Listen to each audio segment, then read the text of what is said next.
Hello and welcome to the Championship Talk podcast, a history of, and today it's Birmingham. I'm your host Paul O'Toole, and joined virtually opposite me is my co-host Thomas Falco. Hello!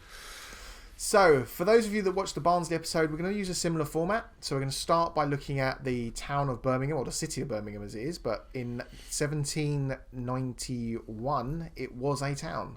Currently now, though, Birmingham is the second largest city in the UK. It has the largest metropolitan area in England. It has roughly 1.1 million inhabitants living in the city district. It has 2.9 million inhabitants living within the urban area and 4.3 million inhabitants living within the metropolitan area. It's commonly referred to as the second city of the United Kingdom, given its inhabitants and importance. As I said, in 1791 it was a town. It was the first manufacturing town in the world, and it had a distinctive economic profile, with thousands of small workshops and specialists working with highly trained people in a very small space of time. So it was kind of the first emergence of a metropolitan area. The Watt steam engine was invented in Birmingham. Birmingham's economy now is a predominantly service sector. The city is a major international commercial centre for transportation, retail events and a conference hub. It has a GDP of 121 billion, which actually is the second largest in the UK, and it has 6 universities of higher education. It is going to host the 2022 Commonwealth Games, provided they go ahead.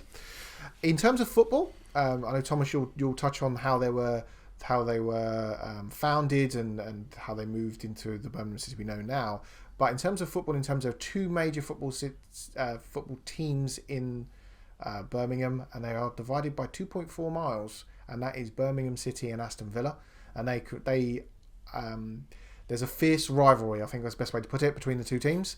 It's often referred to as the second city derby, and the two teams have always, if you're going to watch a derby and see some of the best derbies in Europe, this would definitely be one of them. So Thomas, you've got how the football team of Birmingham was founded. Yeah, just before we move on to that very quickly, if you want to put a smile on any Birmingham City fan's face, just mention the name Peter Enkelman. I'm pretty sure that'll bring a smile to their face, but obviously not to Peter Enkelman or Aston Villa fans' faces. No. Yes, Birmingham City were founded in 1875. Not initially as Birmingham City. They were initially formed as Small Heath Alliance, then being renamed to Small Heath in 1888, Birmingham in 1905, and then, as we know them, Birmingham City Football Club in 1943. They were formed as a result of a cricket team based at the Holy Trinity Church in Bordesley, deciding, well, they needed something to do in the winter months because obviously cricket is a summer pursuit, so they decided what better way to spend our winter months than forming an association football team. They actually turned professional in 1885, thus becoming the first club to structure itself as a limited company and with a board of directors. As far as their badge goes, very interesting story about their badge. Their current crest, which you can see above me here, if I can point in the right place, was adopted in 1972 after a Birmingham City fan, Michael Wood, won a competition that was ran in the Sports Argus newspaper to design a new badge for Birmingham City Football Club. It made its first appearance on the shirts of the club in the 1976-77 season. The one before that, I believe, was just BCFC on there. Very interesting little fact about that as well. The badge adopted is a football and a globe, as you can just see behind me roughly, or I'm sure you'd know the badge anyway. The football obviously denotes football, and the globe represents Birmingham City in Europe. They have a rich history of, well, they were one of the pioneers of European football as far as English clubs go, as we'll go on to in a moment. Their stadium history, it all started off on a small piece of wasteland off Arthur Street. They're moving on to an enclosed field in the Sparkbrook. In 1877, they paid £5 a year rent to play at Munt Street, or Coventry Road, it's known as both.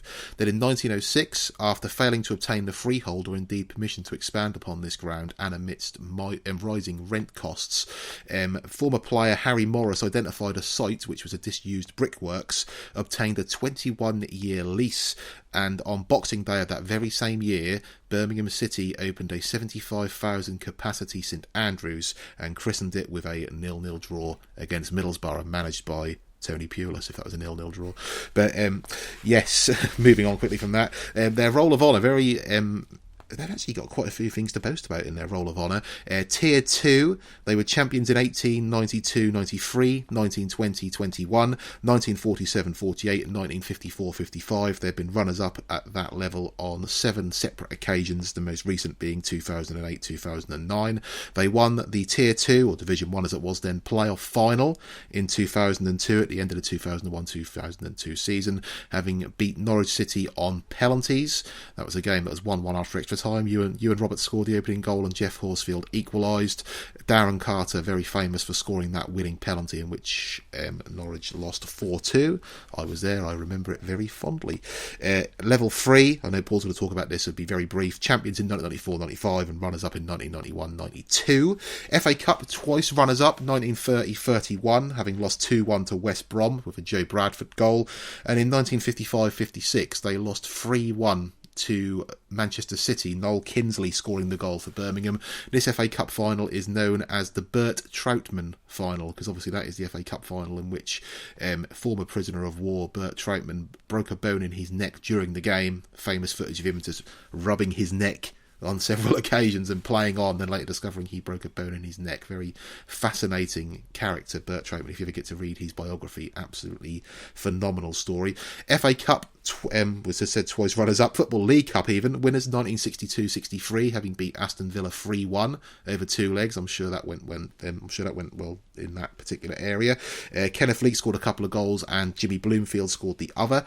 And Paul, 2010-2011, Birmingham beat Arsenal 2-1 in the final of the League Cup, with Nikola Zigic and Obafemi Martins scoring the goals for Birmingham City that very same season. And an assist by bad defending from Arsenal for Obafemi Martins' final goal right at the end. Yes, and that was sort of... Birmingham went down that very same season, didn't it? Which I think you will cover in more detail. As far as domestically go, they've won the Associate Members Cup, or the Football League Trophy, in 1990-91, having beat Tranmere 3-2. Simon Sturridge, brother of Dean Sturridge and related to Daniel Sturridge, and John Gale scored a couple of goals in that one as well. 94-95, little bit of Wembley trivia for you. They beat Carlisle United 1-0 with a goal scored by Paul Tate in the 103rd minute. This was the first goal scored at Wembley that was a golden goal, because that goal ended the game. I think the next goal from that was the Euro 96 final, Oliver Bierhoff against Czech Republic. They've won the Birmingham Senior Cup in 1905 and the Football League Safe. They were champions between 1945 and 46. As far as European football goes, they were runners-up in the Intercities Fairs Cup in the 1958/60 campaign. Yes, the Intercities Fair Cup took 2 years to complete that year, the modern day UEFA Cup Europa League, of course. On their route to the final, they beat a Cologne 11, a Zagreb 11, Union Saint-Galois of Belgium, but succumbed 4-1 over 2 legs to FC Barcelona, with Harold Hooper scoring Birmingham's only goal in them 2 games. And they were runners-up again in 1960-61, having beat Ujpesti Dozsa, KB of Denmark, and Inter Milan en route to the final, which they lost to Roma 4-2 over 2 legs. Michael Hallowell and Brian Orrett scored the goals in that one. Of course, speaking of being runners-up in competitions, I forgot to mention that they were runners-up in the League Cup in 2000-2001 as well, having drawn 1-1 with Liverpool after extra time, Darren Purr scoring a penalty, and they lost the penalty shootout 5-4. As far as records go, their record total appearance maker is Gil Merrick. He's played 551 appearances as a goalkeeper between 1956 and 1959. Most goals in a season. Walter Abbott scored 42 goals during the 1898-99 season. Most goals in a match. Will Devey scored 6 goals against Nottingham Forest on the 8th of March 1890. I said Nottingham Forest, just in case you misunderstood me. All-time top goal scorer, the aforementioned Joe Bradford. Between 1920 and 1935, he scored 267 goals in 445 appearances. No mean feat. Their most capped player, Mike Taylor, spelled M-A-I-K. Still can't get that right all these years later. He's a goalkeeper, 58 caps with Northern Ireland whilst he was a Birmingham City player. The record fee paid, Ivan Sunjic, £6.3 million from Dinamo Zagreb. in July of 2019. I also know Jota is up there as well, but his fee, then that included extras. That's what it said, extras on the record, so it could well be more than that, but that was a flat fee for Ivan Sunjic, and that's why we've used that. Record fee recouped.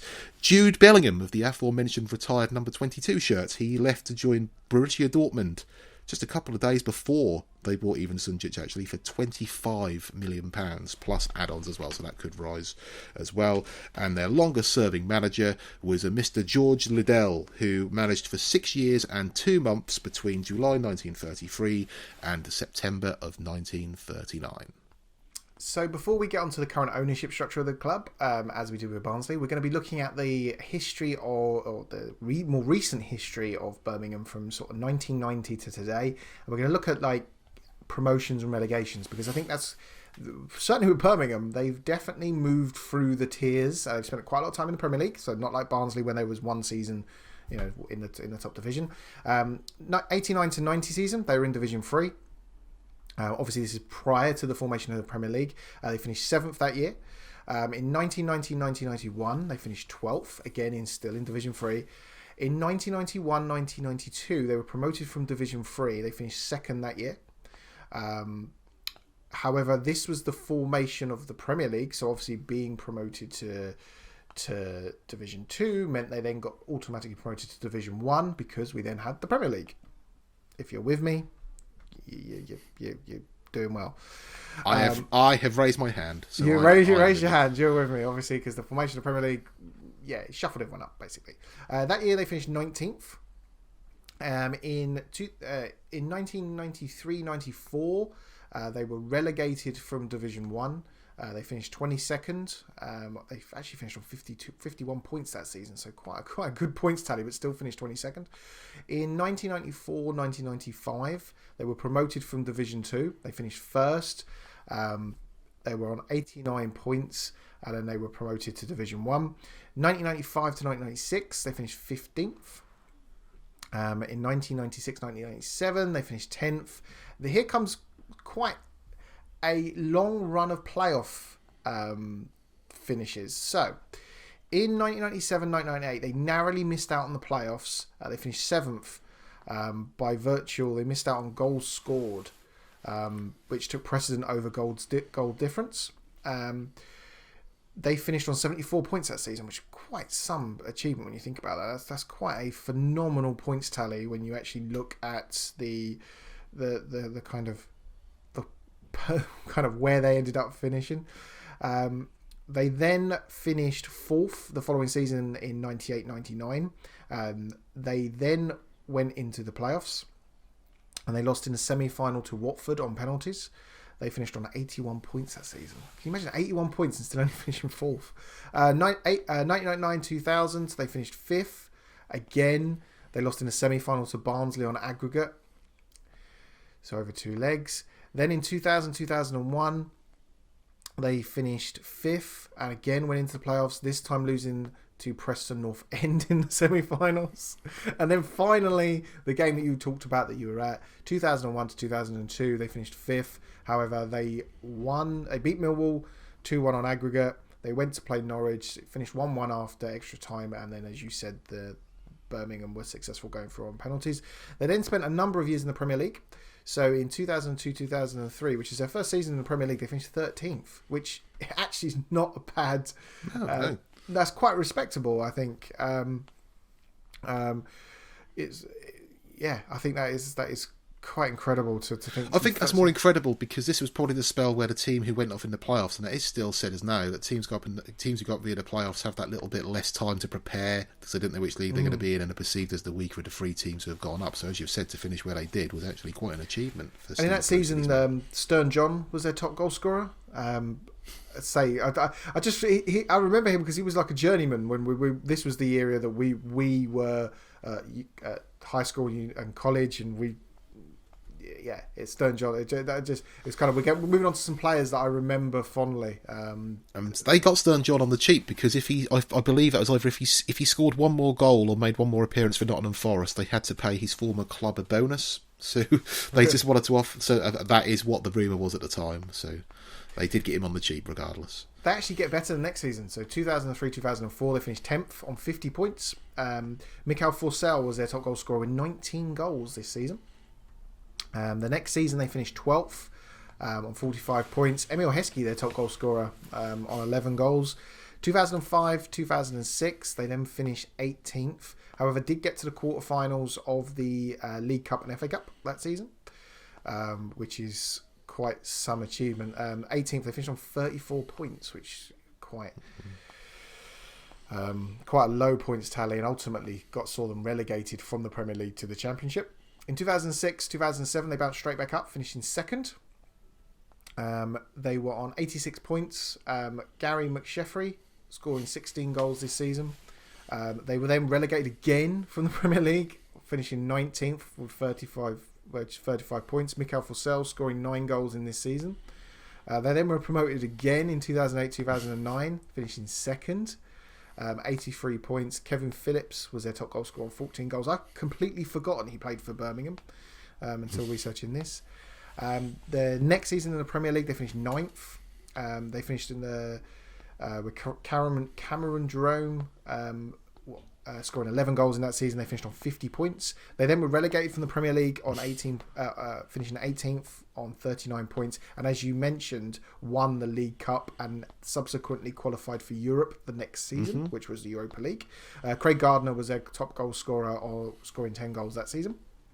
2011-2012, they finished 4th in the Championship. However, obviously played in the group stages of Europa League, ultimately not getting out of the group stages. Marlon King was their top goal scorer on 18 goals. Finishing 4th, they qualified for the playoffs. They lost in the semi-finals to Blackpool 3-2 on aggregate. Just to quickly touch upon their Europa League campaign, they finished 3rd in their group, but they were actually quite close to actually qualifying from that as well. They finished 3rd behind Club Brugge and Braga and ahead of Maribor, who were the Whitman boys in that group. But they won 3, drew 1 and lost 2 of their 6 games. And for a team playing in the second tier of their own domestic football pyramid, I think that's quite an achievement that they come so close to getting out of the group stage of the Europa League. It might say something of the quality of Club Brugge and Braga, but they've got a lot of European football, as of Maribor as well. So Chris Hughton's men done really a lot of well those play at some point in the group stages of the Champions League from year to year. So when you think of that and couple the Europa League games with the FA Cup games, League Cup games, 46 games in the Championship, that's a lot of football to play in a season. It certainly is. 2012-2013, they finished 12th. Marlon King again, their top goal scorer on 14 goals. 2013-14, they finished 21st. Avoided relegation on goal difference by Paul Codis stoppage time equaliser at Bolton Wanderers in the last game of the season. We'll come on to that in a little bit. Federico Makeda and Lee Novak were their top goal scorers this season, both on 10 goals. 14-15, they finished 10th. This is going to get a bit repetitive. Clayton Donaldson, their top goal scorer on 16 goals. 15-16, also finished 10th. Clayton Donaldson, also their top goal scorer. This time only scoring 11 goals. He was slacking that season. 16-17 season, they finished 19th. Lukas Lukovic scoring 12 goals. 17-18, they finished 19th. Che Adams scoring 9 goals. Che Adams was also their top goal scorer the following season with 22 goals. No wonder he got a big money move sort of later on. They finished 17th, 18th, 19th season.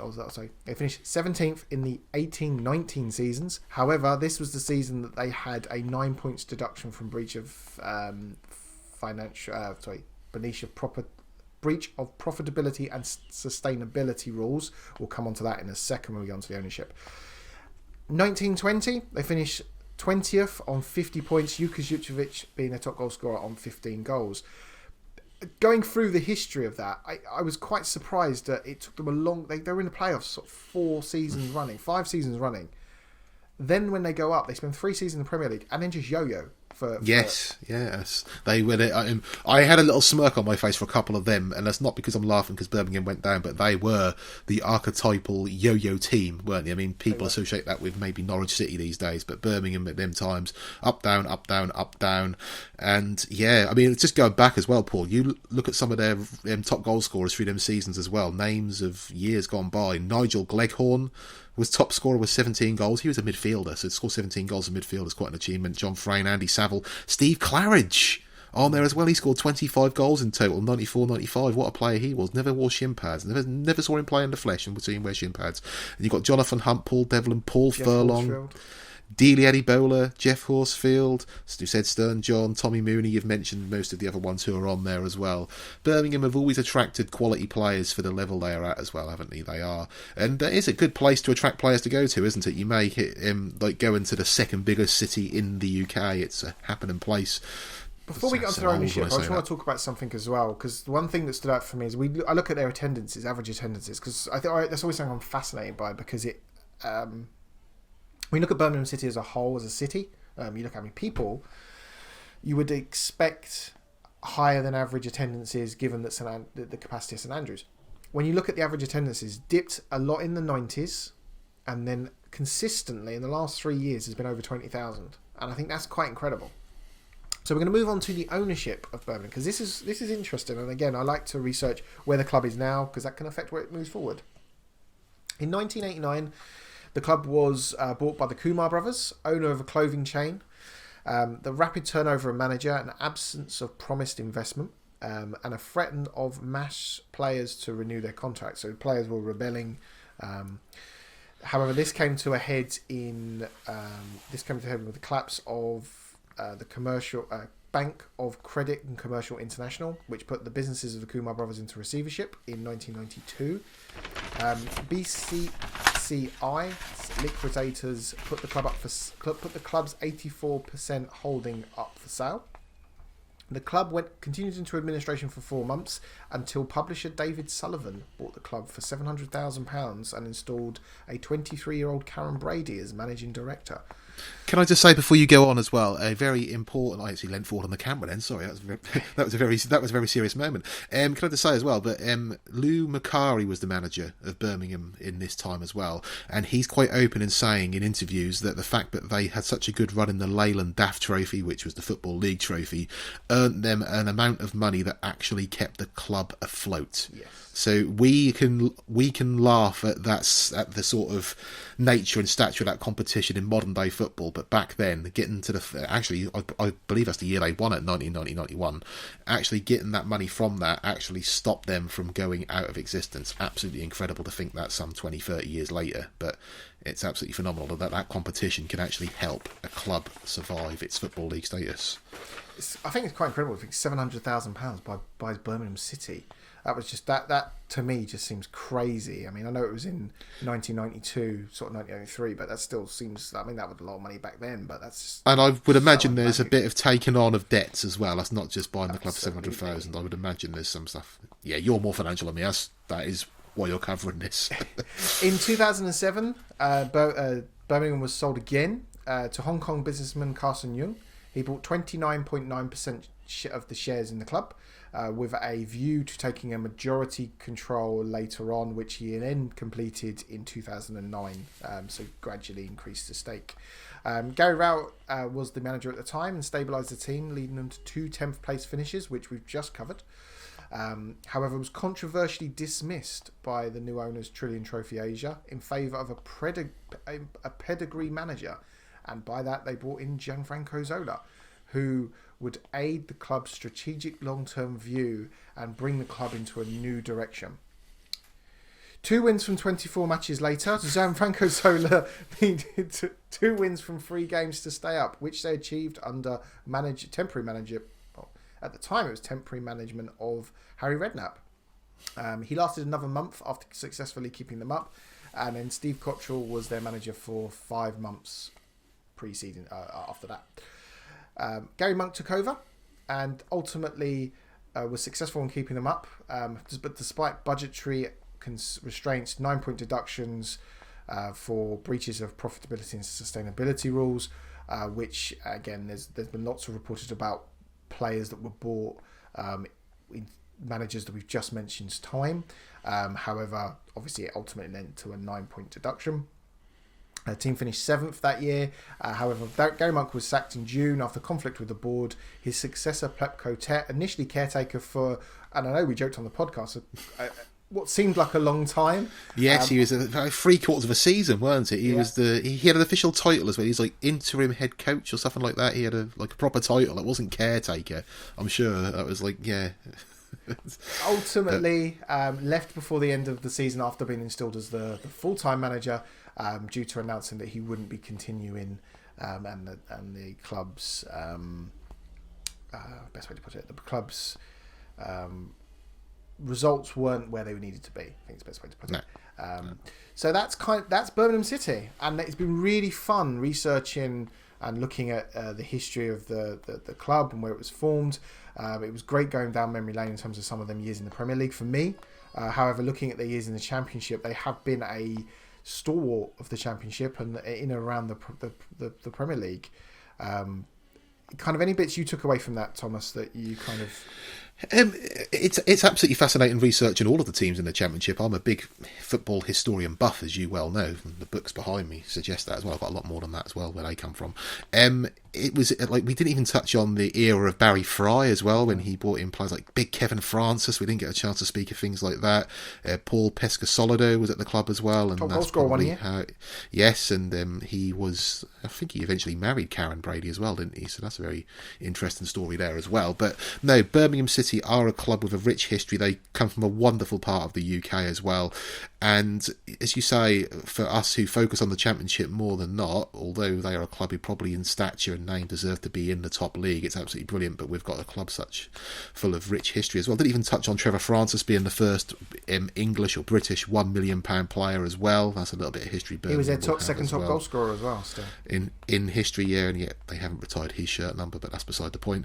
No, very, very interesting. We'll talk about that in the main podcast. Sorry. Yeah, it's very interesting research in Birmingham City, and they are a club who always seem to have a story. And unfortunately, it's been bad over the last few years with their financial issues and their repercussions from the Football League. But they are a club who have got the capability, and they've definitely got the players there who could be doing a lot more than they are at the minute as well. But perfect. Yeah, it's great to be able to talk about them in such length. So watch out for in a fortnight's time. Watch out for the next episode, which we will be covering Blackburn Rovers. Very different club and very different formation, but we'll be covering Blackburn Rovers and next week's pod. If this is the first time that you've listened to or watched the history of, go back and watch Barnsley, because that episode was fascinating to research and give you a really good history of Barnsley. So smash out a like if you like the episode. Leave a comment down below if anything you think we've missed or should cover. I'll say the next team we're going to be covering is Blackburn Rovers. That's goodbye from me. And it's goodbye from me. And we'll speak to you all when we're looking at Blackburn Rovers. Bye. Bye.